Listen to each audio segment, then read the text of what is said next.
A reading from the Gospel of Luke, chapter 22, verses 39 to 53. Jesus went out to the Mount of Olives as he often did, and his disciples went with him. When they got there, he told them, "Pray that you won't be tested." Jesus walked on a little way before he knelt down and prayed, "Father, if you will, please don't make me suffer by having me drink from this cup, but do what you want, and not what I want." Then an angel from heaven came to help him. Jesus was in great pain and prayed so sincerely that his sweat fell to the ground like drops of blood. Jesus got up from praying and went over to his disciples. They were asleep and worn out from being so sad. He said to them, "Why are you asleep? Wake up and pray you won't be tested." While Jesus was still speaking, a crowd came up. It was led by Judas, one of the 12 apostles. He went over to Jesus and greeted him with a kiss. Jesus asked Judas, "Are you betraying the Son of Man with a kiss?" When Jesus' disciples saw what was about to happen, they asked, "Lord, should we attack him with a sword?"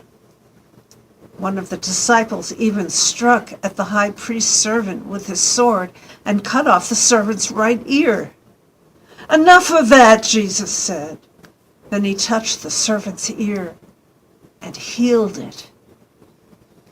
Jesus spoke to the chief priests, the temple police, and the leaders who had come to arrest him. He said, "Why do you come out with swords and clubs and treat me like a criminal? I was with you every day in the temple, and you didn't arrest me. But this is your time, and darkness is in control."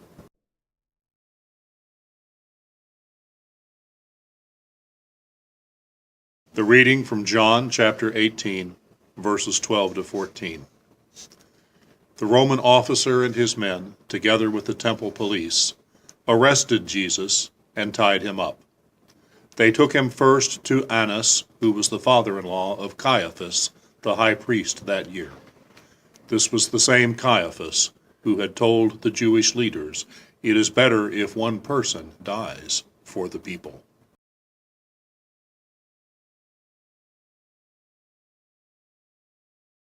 A reading from Luke 22, 54 through 62. Jesus was arrested and led away to the house of the high priest, while Peter followed at a distance. Some people built a fire in the middle of the courtyard and were sitting around it. Peter sat there with them, and a servant girl saw him. Then, after she had looked at him carefully, she said, "This man was with Jesus." Peter said, "Woman, I don't even know that man." A little later, someone else saw Peter and said, "You are one of them." "No, I'm not," Peter replied. About an hour later, another man insisted, "This man must have been with Jesus. They are both from Galilee." Peter replied, "I don't know what you're talking about." Right then, while Peter was still speaking, a rooster crowed. The Lord turned and looked at Peter. And Peter remembered that the Lord had said, "Before a rooster crows tomorrow morning, you will say 3 times that you don't know me." Then Peter went out and cried hard. Litany from John 18. There is no warmth in the fire.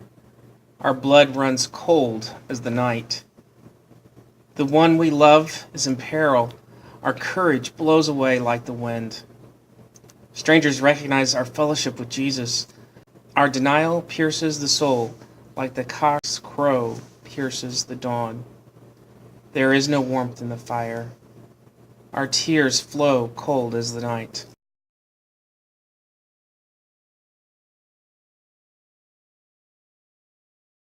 A reading from John 18, verses 19 through 23. The high priest questioned Jesus about his followers and his teaching. But Jesus told him, "I have spoken freely in front of everyone. and have always taught in our meeting places and in the temple where all of our people come together. I have not said anything in secret. Why are you questioning me? Why don't you ask the people who heard me? They know what I have said."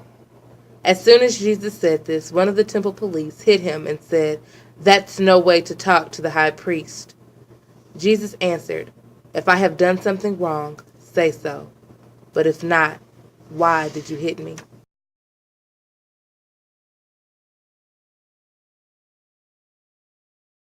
A reading from Matthew 27, 1 and 2. Early the next morning, all the chief priests and the nation's leaders met and decided that Jesus should be put to death. They tied him up and led him away to Pilate, the governor.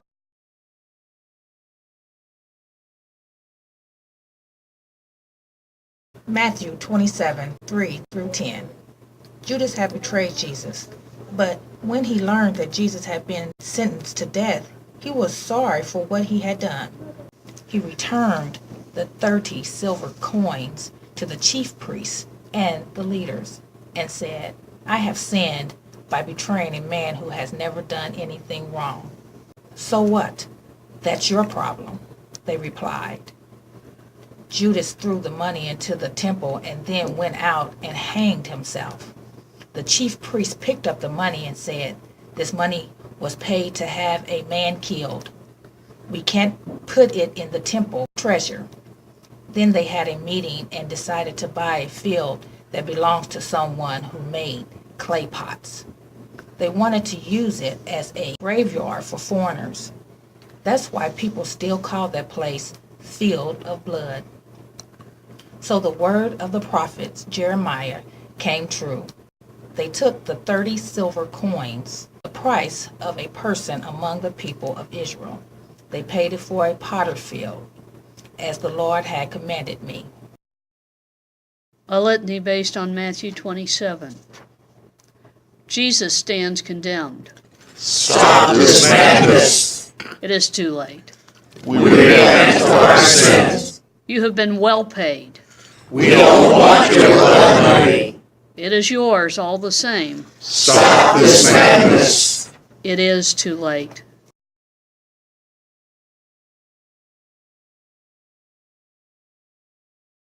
A reading from the Gospel of John, chapter 18, verses 33 to 38. Pilate then went back inside. He called Jesus over and asked, "Are you the king of the Jews?" Jesus answered, "Are you asking this on your own, or did someone tell you about me?" "You know I'm not a Jew," Pilate said. "Your own people and the chief priests brought you to me. What have you done?" Jesus answered, "My kingdom doesn't belong to this world. If it did, my followers would have fought to keep me from being handed over to the Jewish leaders. No, my kingdom doesn't belong to this world." "So you are a king," Pilate replied. "You are saying that I'm a king," Jesus told him.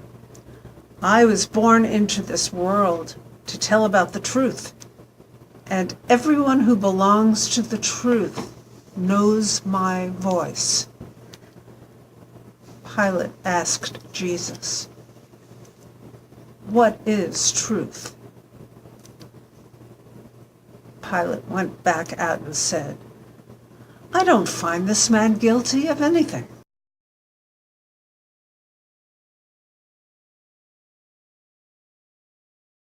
The reading from Matthew chapter 27, verses 15 to 24. During Passover, the governor always freed a prisoner chosen by the people. At that time, a well-known terrorist named Jesus Barabbas was in jail. So when the crowd came together, Pilate asked them, "Which prisoner do you want me to set free? Do you want Jesus Barabbas or Jesus who is called the Messiah?" Pilate knew that the leaders had brought Jesus to him because they were jealous. While Pilate was judging the case, his wife sent him a message. It said, Don't have anything to do with that innocent man. I have had nightmares because of him." But the chief priests and the leaders convinced the crowds to ask for Barabbas to be set free and for Jesus to be killed. Pilate asked the crowd again, "Which of these two men do you want me to set free?" "Barabbas," they replied. Pilate asked them, "What am I to do with Jesus, who is called the Messiah?" They all yelled, "Nail him to a cross." Pilate answered, "But what crime has he done?" "Nail him to a cross," they yelled even louder. Pilate saw there was nothing he could do, and that the people were starting to riot. So he took some water and washed his hands in front of them, and said, "I won't have anything to do with killing this man. You are the ones doing it."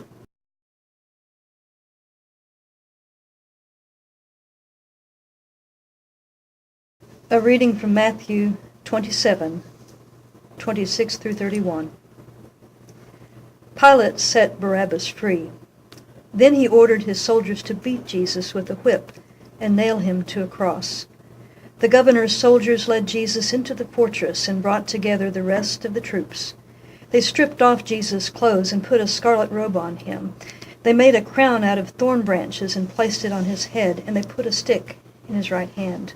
The soldiers knelt down and pretended to worship him. They made fun of him and shouted, "Hey, you king of the Jews!" Then they spit on him. They took the stick from him and beat him on the head with it. When the soldiers had finished making fun of Jesus, they took off the robe.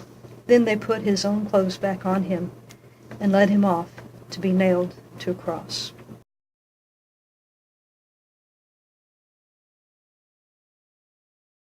A reading from Matthew 27, verses 32 through 37, and John 19, verses 20 and 21.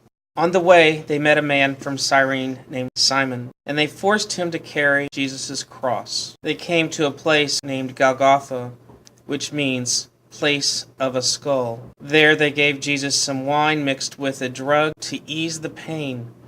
But when Jesus tasted what it was, he refused to drink it. The soldiers nailed Jesus to a cross and gambled to see who would get his clothes. Then they sat down to guard him. Above his head they put a sign that told why he was nailed there. It read, "This is Jesus, the King of the Jews."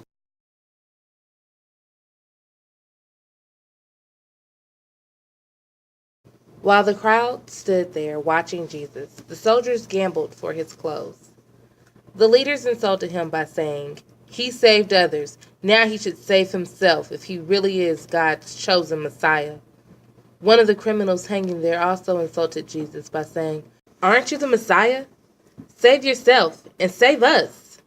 But the other criminal told the first one off, "Don't you fear God? Aren't you getting the same punishment as this man? We got what was coming to us, but he didn't do anything wrong." Then he said to Jesus, "Remember me when you come into your power." Jesus replied, "I promise that today you will be with me in paradise."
A reading from Mark 15, 33 and 34.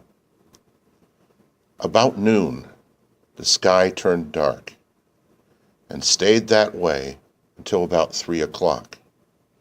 Then about that time Jesus shouted, Eloi, Eloi, lama sabachthani, which means, my God, why have you deserted me?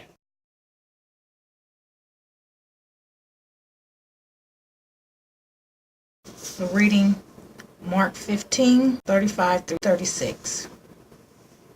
Some of the people standing there heard Jesus and said, He is calling for Elijah. One of them ran and grabbed a sponge. After he had soaked it in wine, he put it on a stick and held it up to Jesus. He said, Let's wait and see if Elijah will come and take him down.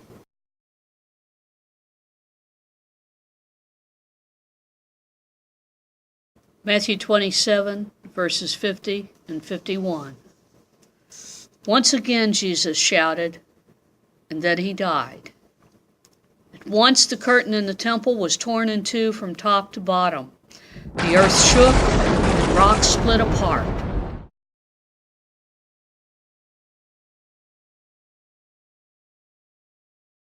Elusive one, where do you go when all hope fades away? We cry out with the psalmist, my God, why have you forsaken me?